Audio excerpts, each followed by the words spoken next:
Miten yhdistää tietokannan luottotiedot ja synteettinen? Suvi, mitä lisätietoja lukija saa nyt maailman tilasta?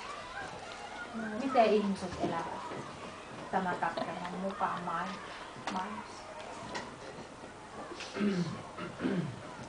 Konsta. 3/4 ihmistä näkee tälläkään. Niin, eli paljonko on 3/4? 75. Eli suurin osa, eikö niin, maapallon ihmistä näkee nälkää. No entäs se sitten se pieni vähemmistö, Jonna, miten se elää? Ne on aivan niin kuin yltäkylläisyyden ympäröimänä. Ossi, mikä on syntä?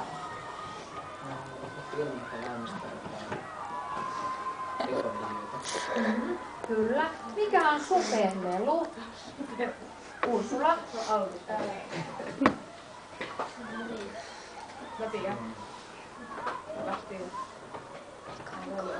Alexander?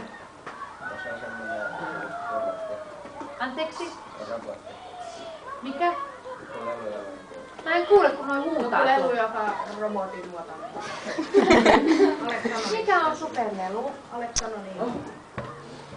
Otto? Se on semmoinen robotti, joka palvelee. Niin. Eikö se ole se uusin keksintö? Mutta mikä olisi tää superlelu?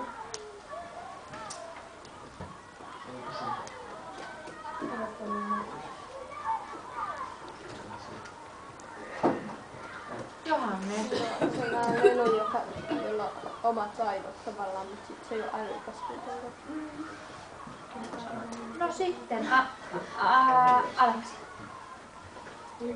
Istu, lue. David istui vastaanhuoneessa pitkällä istumalla aherti paperin liikunnassa. Lopulta hän alkoi kirjoittaa ja alkoi verta kynää edestakaisin kirjoituskojan kaltavalla sillä.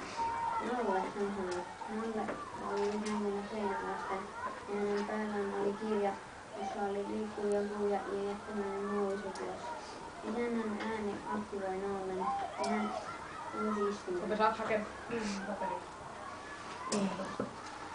Joo, haettu. Mulla on oikeus niistä menee. No, Sitten. Mä en halua mitään.